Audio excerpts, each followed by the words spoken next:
کیا منکرین زکوٰۃ صحابہ نہیں تھے؟ زکوٰۃ کافر سے لی جاتی ہے مسلمان سے؟ مسلمان سے. تو حضرت ابو بکر صدیق نے جو منکرین زکوٰۃ کے خلاف تلوار اٹھائی ہے، تو وہاں آپ حضرت ابو بکر صدیق کو کیوں نہیں کہتے کہ ایک صحابی نے دوسرے صحابی پہ تلوار کیوں اٹھائی ہے؟ کیا کہتے ہیں آپ؟ کہتے ہیں منکرین زکوٰۃ ریٹ آف دی گورنمنٹ کو انہوں نے چیلنج کیا ہے. ہم کیا کہتے ہیں؟ ہم حضرت ابو بکر کے ساتھ کھڑے ہیں. کہتے ہیں نا؟ بالکل کہتے ہیں. اچھا، ابو بکر صدیق نے جو منکرین زکوٰۃ کے خلاف تلوار اٹھائی ہے، تو وہاں آپ حضرت ابو بکر صدیق کو کیوں نہیں کہتے کہ ایک صحابی نے دوسرے صحابی پہ تلوار کیوں اٹھائی ہے؟ کیا کہتے ہیں آپ؟ کہتے ہیں منکرین زکوٰۃ ریٹ آف دی گورنمنٹ کو انہوں نے چیلنج کیا ہے. ہم کیا کہتے ہیں؟ ہم حضرت ابو بکر کے ساتھ کھڑے ہیں. کہتے ہیں نا؟ بالکل کہتے ہیں. اچھا، بس اب قائم رہنا ہے. جی، جو قانون ڈالے گا نا، آپ نے خلیفہ راشد کے ساتھ کھڑا ہونا ہے نا، تو گڈی پینچر ہو جائے. تو صحابہ کرام کو یہ بات پتہ تھی کہ ہم نے مولا ابو بکر رضی اللہ تعالیٰ عنہ کا ساتھ دینا ہے ان مرتدین کے مقابلے پر.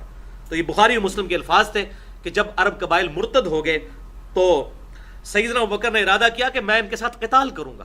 تو سیدنا عمر رضی اللہ تعالیٰ عنہ نے عرض کی، اے امیر المومنین، آپ کیسے ان کے خلاف قتال کریں گے جبکہ نبی صلی اللہ علیہ وسلم نے ارشاد فرمایا کہ اللہ تعالیٰ نے مجھے قتال سے روک دیا ہے اس شخص کے بارے میں کہ جو لا الہ الا اللہ محمد رسول اللہ صلی اللہ علیہ وسلم کی گواہی دے دے، سوائے یہ کہ حق اسلام. حق اسلام سے مراد یہ ہے کہ وہ کسی کو نہ حق قتل کر دیتا ہے، تو اب قرآن کے حکم کے تحت قتل کے بدلے قتل ہوگا. حق اسلام کی وجہ سے وہ قتل ہو سکتا ہے، ورنہ کوئی کلمہ گو مسلمان قتل نہیں کیا جا سکتا.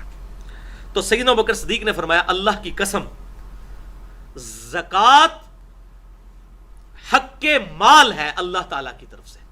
اسی حدیث میں ہے نا کہ سوائے حق اسلام کے، حق اسلام آ گیا پھر قتال ہوگا.